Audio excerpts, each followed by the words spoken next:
Hi friends, welcome back to Simple Yummy Recipes.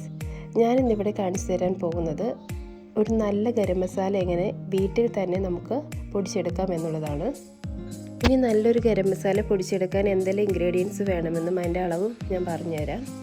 അതിന് നമുക്ക് ആദ്യം കുറച്ച് പെരുംജീരകം വേണം. ഇത് ഞാനിവിടെ ഒരു 10 ടേബിൾ സ്പൂൺ ആണ് എടുത്തിരിക്കുന്നത്. ഇനി അടുത്തത് വേണ്ടത് ഏലക്കായാണ്. ഇത് പെരുംജീരകം നമ്മൾ എന്തോരം എടുക്കുന്നു അതിൻ്റെ നേരെ പകുതി അളവാണ് വേണ്ടത്. അതായത് ഒരു 5 ടേബിൾ സ്പൂൺ ഞാൻ അവിടെ എടുത്തിട്ടുണ്ട്. ഇനി ഗ്രാമ്പൂ, ഇത് 1 ടേബിൾ സ്പൂണാണ് വേണ്ടത്. അതുപോലെ കുരുമുളക് 1 ടേബിൾ സ്പൂൺ വേണം. അതുപോലെ കറുകപ്പട്ട, അത് ഇത്രയുമുള്ള സ്റ്റിക്സാണ് എടുക്കുന്നത്, 2 എണ്ണം. പിന്നെ തക്കോലം, ഇതൊരു 2 എണ്ണം എടുക്കണം. ഇനി നമുക്ക് വേണ്ടത് ഒരു ജാതിക്കായുടെ ഒരു 4/1 ഭാഗം പൊടിച്ചത്, അത് ഏതാണ്ട് ഒരു 1/2 ടീസ്പൂൺ ഉണ്ടാവും. അതേപോലെ ജാതിപത്രി മുഴുവനായിട്ടുള്ളതാണെങ്കിൽ അതിൽ 1 ചേർത്താൽ മതി, അല്ലെങ്കിൽ പൊടിയാണെങ്കിൽ ഒരു 1/2 ടീസ്പൂൺ.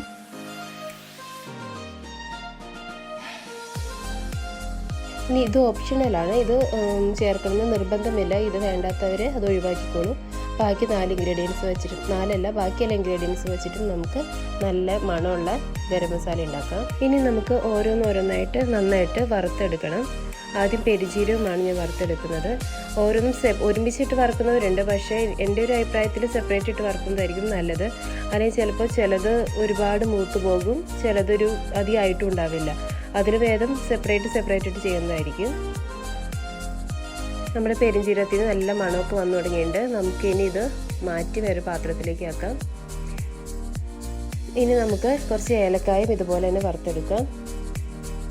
ഇട്ട് കഴിഞ്ഞാൽ പെട്ടെന്ന് ഇങ്ങനെ ഇളക്കിക്കൊണ്ടിരിക്കണം, ഇല്ലെങ്കിൽ അതിൻ്റെ ഒരു സൈഡ് മാത്രമായിട്ട് കരിഞ്ഞോണമായി പോവും. ഇളക്കിക്കൊണ്ടിരിക്കണം ഇതുപോലെ. അങ്ങനെ നമ്മുടെ ഏലക്കായ റെഡി ആയിട്ടുണ്ട്, നമുക്കതും മാറ്റാം. ഇനി ഇതേപോലെ തന്നെ ഗ്രാമ്പു, കുരുമുളക്, കറുവപ്പട്ട അതൊന്ന് ഒടിച്ചിടണം, വലിയ സ്റ്റിക്കായിരുന്നല്ലോ. പിന്നെ തക്കോലം, ഇതെല്ലാം നമുക്ക് വറുത്തെടുക്കാം.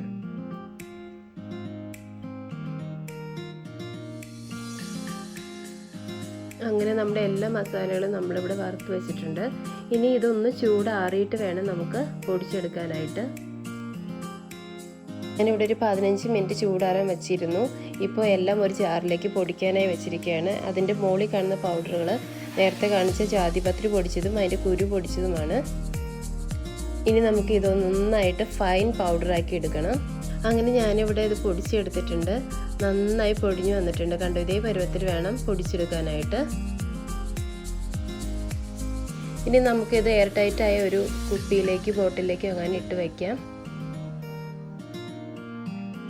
ഇത് നമ്മൾ കുറച്ച് ശ്രദ്ധിക്കുകയാണെങ്കിൽ ഇത് ഒരുപാട് നാൾ കേടുകൂടാതെ നമുക്ക് ഉപയോഗിക്കാൻ സാധിക്കും. അതായത് നനഞ്ഞ സ്പൂൺ ഇതിനകത്തേക്ക് ഒരിക്കലും ഇടരുത്, ഉണങ്ങിയ സ്പൂൺ മാത്രം ഇട്ട് പൊടിയെടുക്കുക. അതുപോലെ ആവശ്യം കഴിഞ്ഞാൽ ഉടനെ തന്നെ ഇത് അടച്ചു വയ്ക്കുക, ഇല്ലെങ്കിൽ ഇതിൻ്റെ മണമൊക്കെ പോയി പിന്നെ വെറുതെ ഒരു പൊടി പോലെ ചേർക്കാവുന്നേ ഉള്ളൂ. അതിൻ്റെ മണമോ അതിൻ്റേതായ ഒരു ടേസ്റ്റോ ഒന്നും വരെയാക്കി കിട്ടില്ല.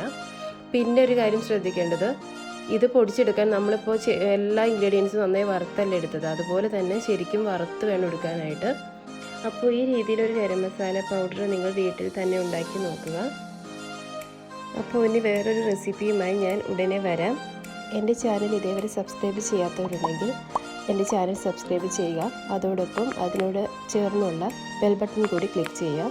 അപ്പോൾ നിങ്ങൾക്ക് ഞാൻ ഇനി ചെയ്യുന്ന റെസിപ്പീസിൻ്റെ എല്ലാം നോട്ടിഫിക്കേഷൻസ് കറക്റ്റ് ലഭിക്കും. അപ്പോൾ നിങ്ങൾക്ക് എൻ്റെ എല്ലാ റെസിപ്പീസും ഫോളോ ചെയ്യാൻ സാധിക്കും. താങ്ക്